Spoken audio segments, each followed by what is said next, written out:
Introduction. There is a conversation you have been putting off.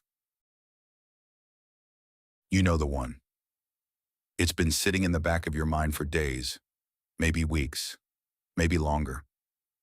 One of those things that surfaces when you lie awake at 2 in the morning, that you think about in the shower, that you circle around and then put down again.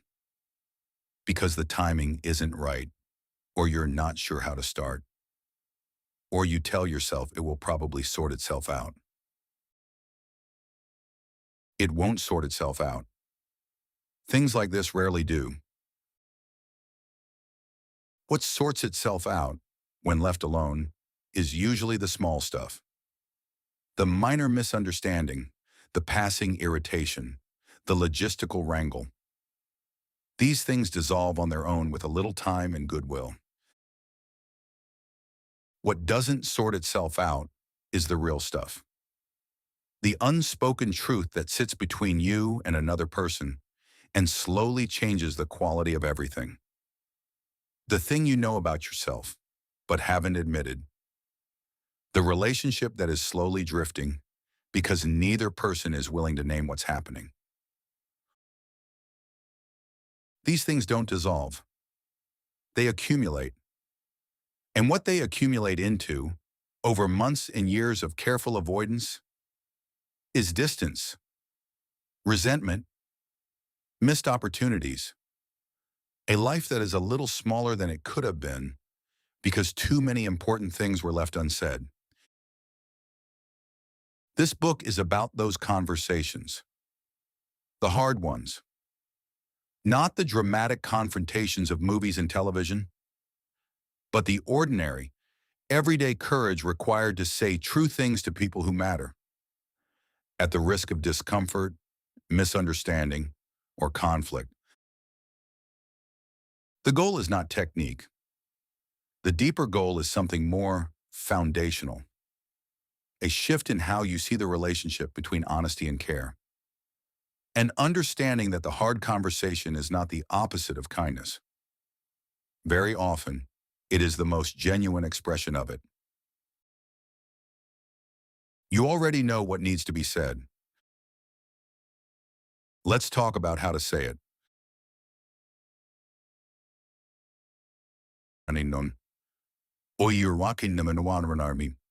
Chapter 1. What we don't say. Every relationship has a silence at the center of it. Not the comfortable silence of people who know each other well. That is its own kind of closeness. The ease of being together without needing to perform. But a different kind of silence. The things that go unsaid. Not because they don't need saying, but because saying them feels too risky. In every team, there are the conversations that happen in the hallway after the meeting. The real assessment, the actual concerns, the things that didn't get said in the room. In every family, there are the subjects that everyone knows not to raise.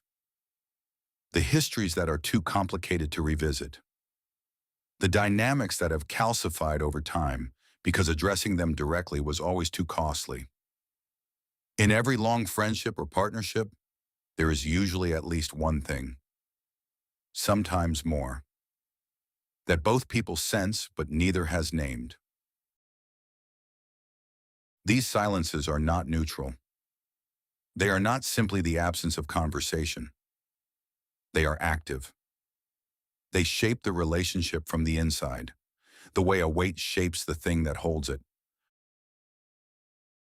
What we don't say gets communicated anyway. Through the slight withdrawal, the edge in the voice, the meeting that ends just a fraction colder than it began. Through the way someone stops bringing their best thinking to the table. Because the last time they said what they really thought, the response didn't feel safe. The cost of silence is real. It just arrives slowly, on a timeline that makes it hard to trace back to its cause. Understanding why we stay silent is the first step toward changing the pattern. The most common reason is risk calculation. We run, usually unconsciously, a quick estimate of what this conversation might cost versus what it might gain. The cost feels immediate and concrete. Discomfort, conflict, the possibility of damaging the relationship, the chance of being wrong, the vulnerability of being honest. The gain feels distant and uncertain. The relationship might get better. Things might be clearer. The issue might actually get resolved. When the immediate concrete cost is weighed against the distant, uncertain gain, avoidance wins. Every time. Unless we can find a way to shift that calculation, or to recognize that it is incomplete. Because what the calculation leaves out is the cost of not speaking. It arrives as mild resentment that never quite dissipates. As the team that's functional but not great. As the friendship that is pleasant but never quite reaches depth. Because depth requires truth, and truth feels too risky. What we don't say doesn't disappear. It waits.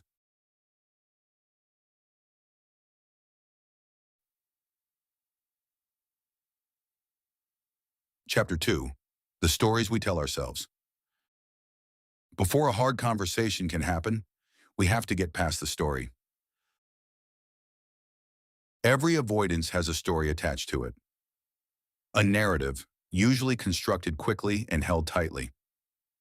That explains why this particular conversation cannot or should not happen right now. The story is almost never experienced as a story. It is experienced as the obvious truth of the situation. The story comes in several varieties. The most common is the prediction story. I know how this will go. If I say this, they will react that way. There will be conflict, or defensiveness, or hurt feelings, or the whole relationship will be jeopardized. I've played it out in my head and the outcome is not worth the risk. Therefore, I won't say it. The prediction story has a powerful feature. It is completely unfalsifiable because you never test it. You run the scenario in your imagination in which you have total control over the other person's behavior. And you use the imagined outcome to justify the real-world silence.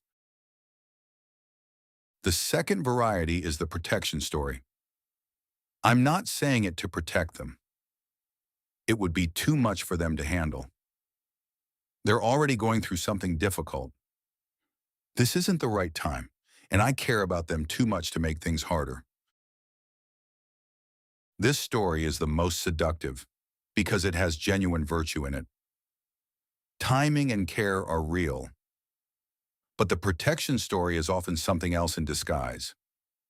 A way of using concern for another person as cover for avoiding the discomfort that honesty would cost you. The test is whether the concern is really about them or whether it's about you. Usually, if you're honest with yourself, it's more about you. The third variety is the minimizing story. It's not that big of a deal. I'm probably overreacting. I don't want to make something out of nothing. The way through the story is not to argue with it directly. The story is constructed to win arguments. The way through it is to notice it. To catch yourself mid-narrative and ask, is this actually true, or is this what I need to believe in order to justify the silence? That question, asked honestly, is itself a form of courage. And it is the first one. Because the hardest conversations don't begin with saying something to another person. They begin with saying something true to yourself.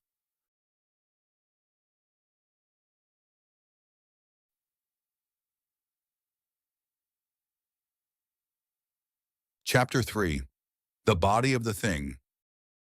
Suppose you've decided to have the conversation. You've recognized the silence, noticed the story, and decided. With some combination of courage and exhaustion, and the knowledge that you'll feel worse if you keep putting it off, that the time is now. The question becomes, how? There is no perfect script. This is one of the great disappointments people encounter when they look for guidance on difficult conversations. The hope that there is a sequence of sentences, a magic order of word, that will make the conversation easy. There isn't. The first principle is to be clear inside yourself about what the conversation is actually about. This sounds simple, but it isn't. Hard conversations often begin with a presenting issue. The specific incident, the recurring behavior, the concrete thing you want to address. But underneath the presenting issue is usually a more significant concern. A question about trust. A pattern, not just a moment. If you only address the presenting issue, you may resolve the surface and leave the real thing untouched. If you only go for the deep thing without grounding it in something specific and observable, you may end up in abstraction. A conversation about feelings and impressions that the other person has no clear way to respond to. The best conversations hold both. The second principle is to enter with curiosity, rather than conclusion. This is easier said than done, because by the time most people arrive at the point of having a hard conversation, they have often already decided what is true. They've processed the situation at length, built their case, and they arrive ready to deliver a verdict. The conversation, in this mode, is not really an exchange. It is a presentation. The problem is that you may be wrong.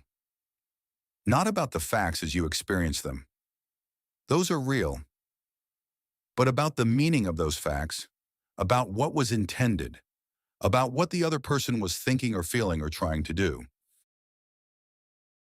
Entering with curiosity means holding your own account as one account. Accurate from where you stood, incomplete by definition. And approaching the conversation with genuine interest in what the other person's account might add. The third principle is to say the difficult thing directly. Most people, when having a hard conversation, find a way to say the difficult thing that isn't quite saying it. They approach it, circle it, hint at it. They trust that the other person will pick up on the implication without them having to be explicit. And often, the other person doesn't. The kindest thing you can do in a hard conversation is to say the actual thing, without wrapping it in so many qualifications that it becomes unrecognizable. Without hoping the hint will do the work that the honest sentence needs to do. This doesn't mean harsh or careless. Tone matters. Care in how you say something matters enormously. But the clarity, the willingness to actually name it, is not optional. It is the conversation.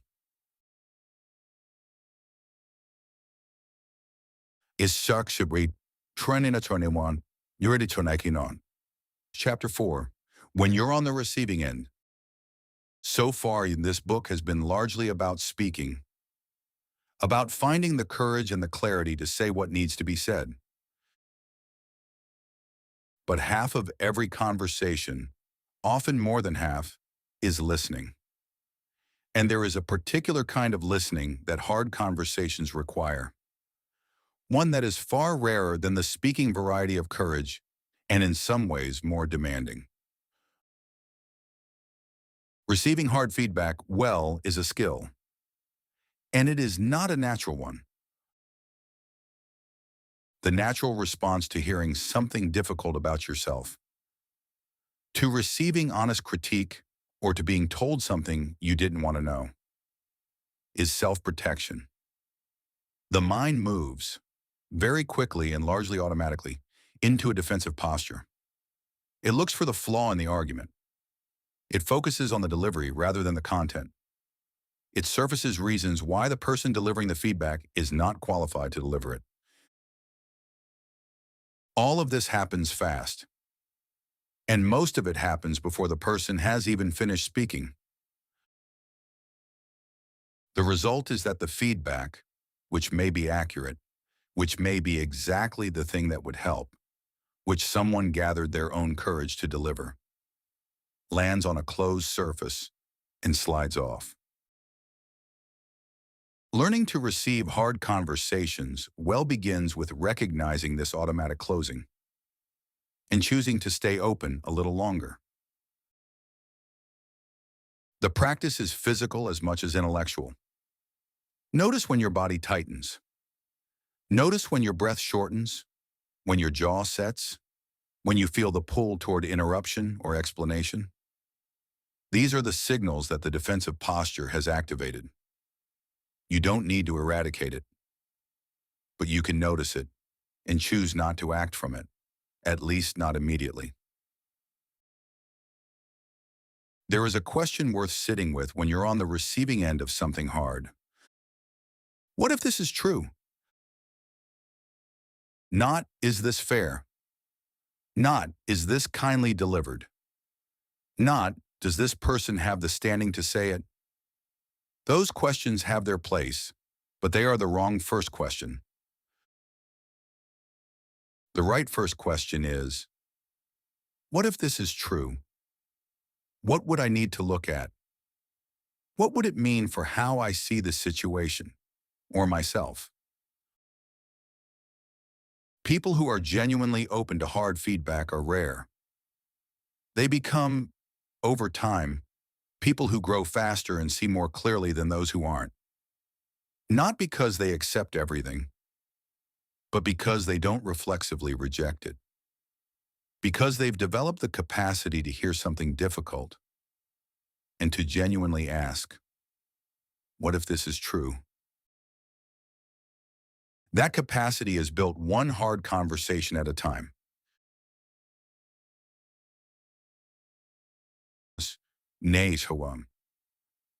Chapter 5. The conversation you keep having with yourself. There is a conversation harder than any you will have with another person. It is the one you have with yourself, or more accurately, the one you keep not having, because it would require you to look at something you've been carefully not looking at. Self-honesty is the foundation of everything this book has been about.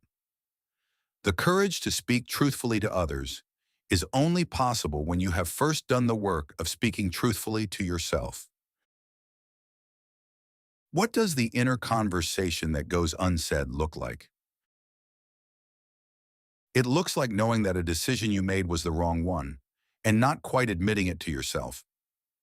Carrying a vague unease that you've learned to push down, to rationalize, to cover with busyness. It looks like knowing that a relationship isn't what you've been telling yourself it is. That the person you've been defending, or the dynamic you've been explaining away, deserves a more honest assessment than the one you've been willing to give. It looks like knowing what you actually want. The life you are actually drawn toward, the work that would actually feel meaningful. And not letting yourself look at it directly. Because looking at it directly would require deciding what to do about it. It looks like knowing, in the quiet moments, that you are capable of something you're not doing. That there is a version of you that would make the call, have the conversation, start the thing, leave the thing. And that this version is not hypothetical, but simply unchosen. Self-honesty is not self-criticism. This distinction matters. Self-criticism is the voice that attacks, that catalogs failure and inadequacy, that reminds you of every time you fell short, that uses your self-knowledge as a weapon against you. This voice is not helpful. It is just pain, dressed up as insight. Self-honesty is something quieter and more useful. It is the willingness to look at what's actually true without flinching and without catastrophizing. To see clearly and to hold what you see with some steadiness. To ask, what is really happening here? What do I actually think? What do I know, but have been pretending not to know? The hardest part of the inner conversation is not the seeing. It is the commitment that follows. The moment when you look clearly at something true and decide that you are going to act in accordance with what you see, even though it would be easier not to. That commitment is the seedbed of every other conversation in this book. It is where the courage starts.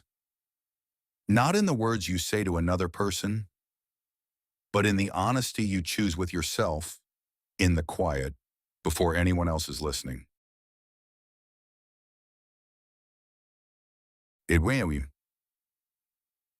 Chapter 6, after the words.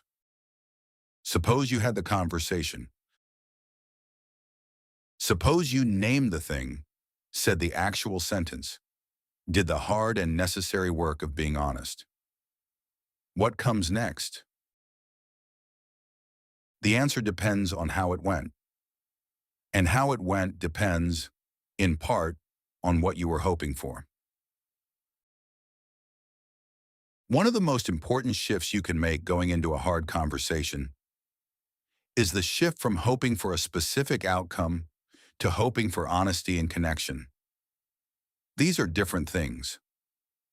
If you go in needing the other person to agree with you, to change immediately, to receive what you've said in exactly the way you intended, you have set up a situation where anything short of that feels like failure.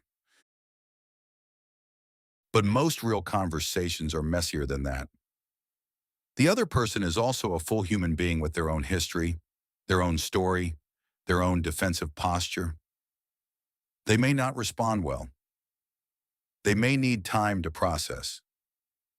They may push back, or withdraw, or surprise you entirely by hearing something different from what you meant. None of that means the conversation was a mistake. The goal was to say the true thing, to close the distance between what you were thinking and what was actually being communicated, to stop letting the unsaid thing sit between you and occupy the space that genuine connection could occupy instead. That goal is often achieved regardless of how the immediate response lands. Because what changes when a hard thing is finally said is not only the other person's understanding, it is yours. You stop carrying the weight of the unsaid thing. You stop managing the gap between what you know and what you're willing to say. Something in you settles. Sometime, of course, the conversation changes everything. The team that was stuck becomes unstuck because someone finally said the thing everyone was thinking. The relationship that was drifting finds its way back because someone named the drift. The person who received hard feedback truly received it, goes away and does something with it, and months later the change is visible, real, meaningful. These outcomes happen. They happen more often than fear suggests they will. The life that is honest, not brutally honest, not carelessly honest, but genuinely honest, is a more spacious life. Not because it is without difficulty. It has more difficulty in the short run, and you know it. But in the long run, it carries less weight. Less of the accumulated unspoken, less of the low-grade anxiety of things unresolved. Less of the distance that grows in the silence between people who matter to each other. It is a life where you know where you stand, with others and with yourself. That is not a small thing. It is, in fact, the whole thing. After the words, after the courage and the discomfort and the honesty, is the life you actually meant to build. Clearer, lighter, more genuinely your own. Antonin Semyamim. A note at the end. You already know what needs to be said. You knew it when you started this book. You know it now. The conversation may be with someone close to you, a partner, a colleague, a friend, someone who needs to hear something from you, or someone from whom you need to hear something true. Or it may be with yourself, that quieter, harder reckoning that has to happen before the outer ones can. Either way, you know, the question isn't whether the conversation needs to happen. The question is whether you're willing to have it. And the answer to that question is not found in a book. It's found in the next moment where you have the choice and what you do with it. Go have the conversation.